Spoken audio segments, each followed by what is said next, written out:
know I ain't peak chat. I'm only motherfucking 23 of this shit. I'm one of the biggest artists. A lot of niggas my age don't get this big till they about motherfucking closer to 40 or some shit. Okay. Hey, what to look at? Cook. Oh shit. I'm gonna take this shot because I want to be 10,000% honest with y'all. Yo, man, it's Lil Capalot in this bitch, and I'm with Montreality on game.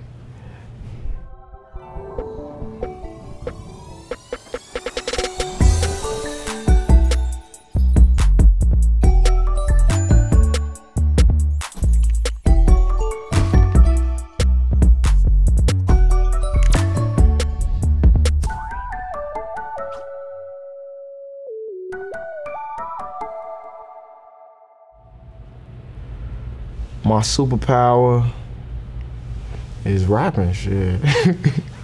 I can rap my ass off, and I feel like as a rapper, if I have to say so myself, I'm in a different lane because my music can be poetic at times, whereas like it's more so poetry than just rap.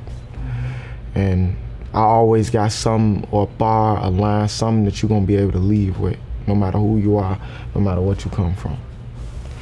I don't really just rap about street shit just cause it's like what people want to hear about. It's just like, that's what I genuinely come from, you know? And I ain't saying I got no involvement in it right now. But I'm just saying from what I know, what I experienced in the past, far past, shit, that's just what's real. And until I find a new message, until I'm really more deep in with my newer experiences, that's when I have something else to rap about. I don't see myself being 30 rapping about killing the op or fucking on thoughts and shit like that. So just progression with life experiences, just becoming more mature, I feel like that's what's gonna make me the better lyricist. And right now I'm still young, I'm still learning from my mistakes. So, and I can still be stuck in my ways at times. I feel like that's the only thing that's holding me back from being the best that I can be. And me being aware of that is gonna help me be able to get over the hump sooner. I'm at a point where I just gotta prove even more that I'm here to stay, prove even more that I'm one of the best. So it's breaking the barriers. My understanding of manifestation is that, shit, we got great minds and the world really is at our hands from the way we see it, from the way we think, from the things we speak. So I'm big on saying positive affirmations. I'm big on daydreaming and just picturing myself with the things I want. I say my positive affirmations every here and again, and the list is 4 minutes long. And even if I'm not saying them, I record myself on a voice memo to listen to them before I go to sleep. You know, so I'm big on manifestation and shit. I wrote that I will have a #1 song, and I had said that in my positive affirmations probably like 10 days before I dropped Rap Star. So I know for us 10,000% fact this shit work. One positive affirmation that I have is that I'm confident, I'm smart, I'm good looking. I gotta remind myself of that. You know, just so you can have that type of confidence and aura when you walk into a room, you know, so any opportunity you want, you can seize it, whether you walking in for a job interview, you on a bigger scale, you trying to get a business thing going and somebody to invest, whatever the case may be. Those positive affirmations help you walk with that little oomph, you know? Making it to the age of 23 where I'm from, shit, that's like you damn near, in this day and age, you damn near vet in the streets. You 23, 25, you was able to see this. Niggas died at 21. All of my homies in my beginning years, I was 15 and 17, my homies died at 16 and 17. You feel me? I know probably at least 20 people that died under the age of 21. You feel me? So it's a lot of it's a lot of fucked up shit that go on. So for me to even make it this far, shit a big accomplishment. Shit, this year alone, I'm probably like 7, 8 countries in. And going to Egypt and shit like that, like with all of these experiences, it just let me know like, damn, I done came a long ass way. I was just stuck in the trenches every day. What the fuck I'm doing in Egypt, man? I'm looking at pyramids, I'm like, damn, this shit ain't normal. Like, what the fuck? I don't know, it's just always surreal when I come into a country I don't know shit about. I don't probably only seen on TV. That shit be crazy, man. I don't necessarily feel like I had survivor's guilt, but I definitely had heavy remorse, and like, I always still, to this day, feel fucked up for anybody that I lost on my way here. It always still gonna fuck with me, cause it's like, why them? You know, especially with them dying so young, don't nobody deserve that shit. We all living, you feel me, a fucked up life, so. With shit like that, that's some shit I always think about, but having survivor's remorse, I don't, because I'm still tied in with where I come from and the people, you feel me, that I'm just trying to pull up or make sure they straight. So it ain't really survivor's remorse as far as me feeling bad for where I'm at, because that's how I look at survivor's remorse. It's just like, where I'm at, I'm gonna try to help out as much as I can. You cry? No, I don't cry. I ain't gonna lie to you, like this, like on some other shit, I don't know. My tears don't work no more. Okay, nigga done seen and went through and did so much shit. It's like tears don't exist at this point in my life. I feel like the next time I cry, it's gonna be tears of joy though. The realest shit I ever wrote, was my second verse to I Know, my song on the GOAT, my sophomore album, and I was just being very vulnerable, you know, and just speaking my mind, speaking what was on my heart, speaking about shit that I had been through, you know.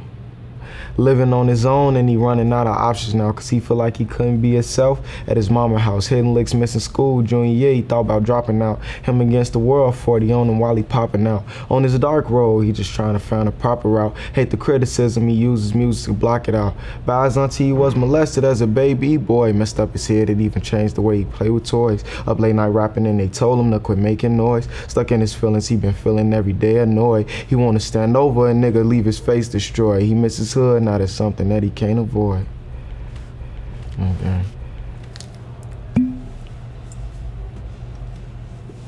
Most romantic thing I ever done. I'm not gonna pinpoint the event, so the most romantic thing I ever done was genuinely fall in love. And I'm saying that because that feeling when, like, I genuinely started feeling this like deep love for somebody. It was like I'm just willing to do anything to make them smile, make them happy. So it didn't matter. I can't really put a price on this shit. I can't time stamp it. I'm willing to give my all in them situations. So the most romantic thing I feel like I ever did was allow myself to be vulnerable and give my all to somebody. My definition of love is, I don't know if it's something that I can explain for real, but my definition of love is just always remembering where your heart at, though. So real and true love come with loyalty, never forgetting like the good times you share with a person when shit get rocky. But being in love, that's when you're on cloud 9 on game. But being in love could come and go. That's like a temporary feeling to me. And depending on the person that you fucking with and the chemistry y'all got, it can last a little longer. My toxic trait, I'm always skeptical of everything. Like I always think a motherfucker trying to get over or play with me. I don't know. Like, I don't know, I question everything though, like. But that ain't even just relationship wise. I came in contact with so many people that done played or try to fuck me over, or like friends, you know, niggas that I came from the bottom of this shit with, and they turn around and try to play me like I'm a goofy. So it don't matter who I come into contact with, I'm always asking why, for what reason, you know. Okay. I didn't get to listen to Kendrick new shit yet. I listened to the Hard Part 5. I fucked with that tough. Watching the video, that shit sent chills down your spine, man. Kendrick just different. He really one of the ghosts in this shit, in my top 5 for sure. But as far as like what Kendrick means to the culture, he another person where it's just like you gotta appreciate his mind, cause it's motherfucking a million niggas that rap in the world, but nobody rapping like him right now, you know? He gonna always look at it from a different perspective. It's like art, everything lined up, like with the latest video that dropped, the heart shit. Nobody else thinking of this shit like that on that type of scale. And we missing that a lot in hip hop. Everybody just rather keep it simple. He one person who gonna be more complex with it, so I definitely fuck with him.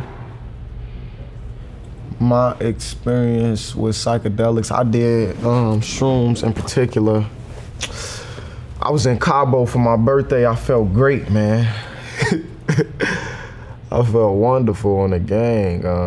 Shit, I was just locked in. I was winning all my bets. We was betting Uno, shooting dice.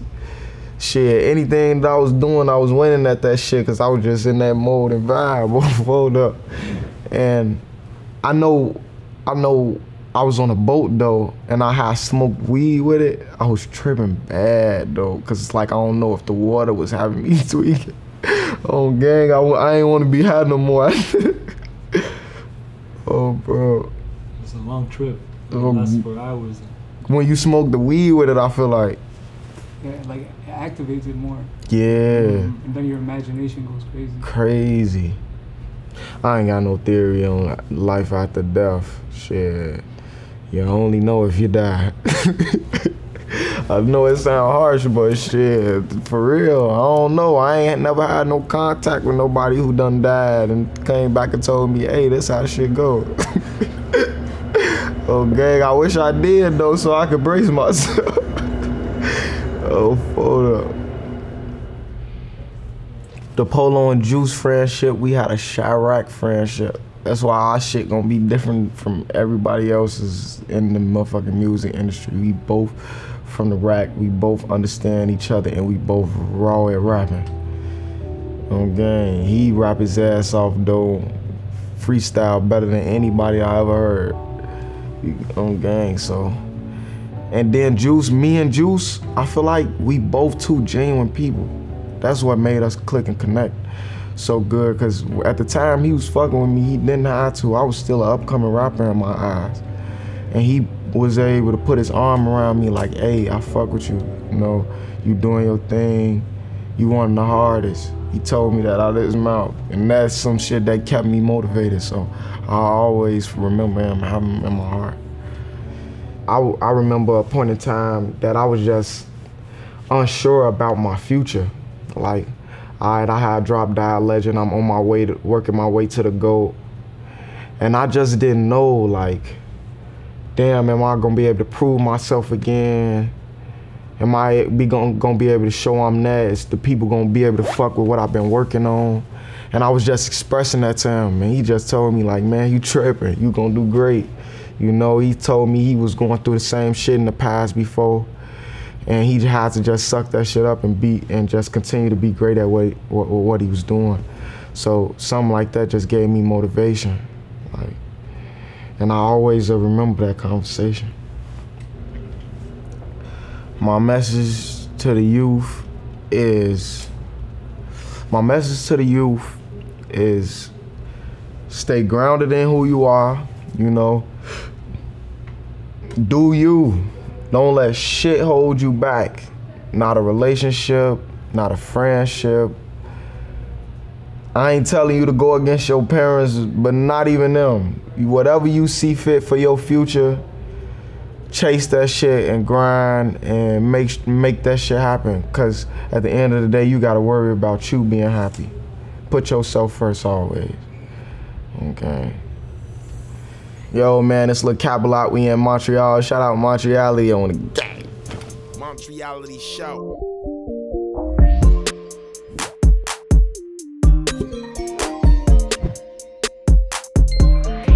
One thing I will never forget, I asked my great grandma to make me a fucking bologna mayonnaise peanut butter sandwich with pepper jack cheese.